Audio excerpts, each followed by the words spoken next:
Bali yang kita kenal selama ini adalah Bali yang damai, tentram, masyarakatnya ramah, budayanya sangat luar biasa.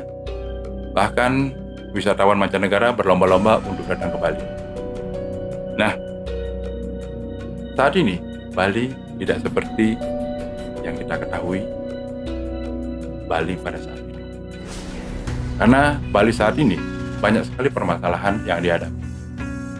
Dari permasalahan sampah, kriminalitas, lapangan pekerjaan, macet, dan lain sebagainya. Tidak ada satupun solusi yang benar-benar meyakinkan kita akan mampu menyelesaikan permasalahan Bali satu persatu sampai saat ini. Nah, Bali sudah seperti ini, sekarang heboh dengan munculnya ormas GRIB, di mana bukan hanya Bali dihebohkan oleh ormas tersebut. Namun Indonesia dihebohkan oleh ormas GRIB yang diketuai oleh Hercules. Di berbagai daerah sudah mengalami penolakan dari masyarakat beberapa daerah yang ada di Indonesia. Nah, di Bali beredar kemarin foto yang dimana ada baliho berisi tulisan tanah ini dalam pengawasan GRIB. Artinya permasalahan yang ada di Bali itu sudah diatasi oleh orang luar Bali itu sendiri. Karena yang kita ketahui, ormas GRIB ini adalah anggotanya mungkin 90 atau sampai 95% itu orang luar Bali. Padahal yang kita ketahui, ormas di Bali, ormas lokal Bali itu sudah ada kalau nggak salah ada 3 ormas besar yang ada di Bali. Di mana yang kita ketahui ormas tersebut selalu menggaungkan jaga Bali, mari kita bersatu untuk Bali. Yang kita pertanyakan adalah jaga Bali dari sebelah mananya? Karena kita lihat ormas tersebut, ormas yang ada di Bali, yang kita lihat mereka muncul dalam tahun-tahun politik. Mereka muncul di orang-orang politik, di orang-orang yang maju dalam kontestan politik. Namun slogannya tetap bersatu jaga Bali. Perlu dong kita tanyakan kenapa? Karena Bali saat ini sudah tidak baik-baik saja seperti Bali sebelumnya. Di mana masyarakat Bali itu sendiri sudah merasa tidak aman berada di Bali. Bukan berada di Bali, keluar malam misalnya. Karena dulu Bali terkenal untuk lepas kunci sepeda motornya tidak hilang, itu hanya ada di Bali. Namun tidak untuk sekarang. Karena beberapa berita akhir-akhir ini ada kriminalitas seperti penusukan untuk orang Bali itu sendiri, ada begal, ada perampokan dan lain sebagainya. Itu terjadi pada masyarakat Bali itu sendiri. Nah, di mana ormas tersebut yang katanya menjaga Bali? Namun setelah kita kritik, kalian sebagai masyarakat ikut dong membantu kita, bukan hanya ormas. Lah, kan kalian sendiri yang menyatakan bahwa bersatu untuk Bali, bersatu untuk jaga Bali. Terus keberadaan ormas tersebut untuk apa?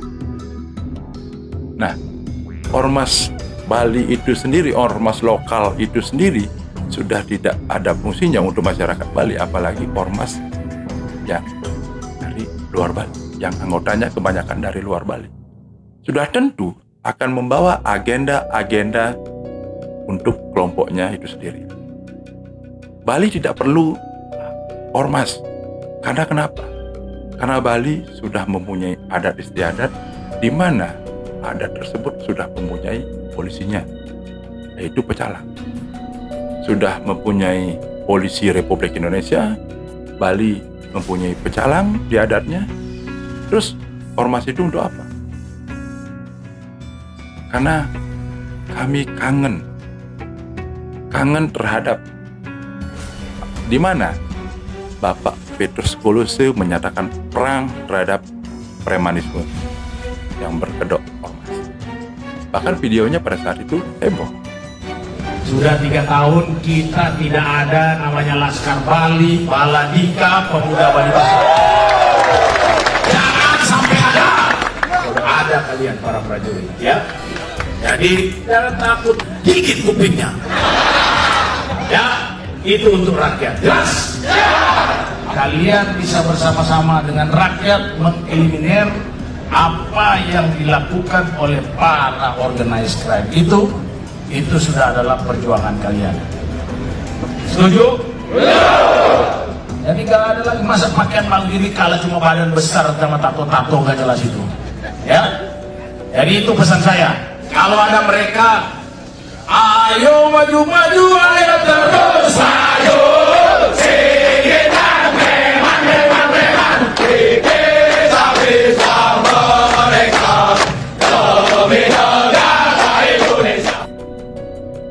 Heboh. Bali tidak perlu lagi yang namanya ormas. Bali tidak perlu Bali bersatu ini, Bali bersatu itu, Bali bersatu ini. Yang ada kita sebagai warga Bali bersatu. Bersatu untuk jaga Bali ini. Bukan lagi ada pemuda ini, ada pemuda itu, ada pemuda A, pemuda B. Kita sebagai masyarakat Bali bersatu untuk menjaga Bali itu sendiri. Nah, sekarang muncul lagi ormas yang kita ketahui kebanyakan anggotanya dari luar Pulau Bali. Apa yang harus kita lakukan? Ya sudah tentu kita menggantungkan harapan terhadap mereka yang di atas sana yang digaji oleh rakyat, yang mampu atau yang berhak mengambil keputusan untuk Bali ke depannya agar lebih baik. Karena Bali tidak perlu ormas. Bali hanya perlu Bali itu bersatu dari adatnya, dari pemudanya, untuk menjaga Bali itu sendiri.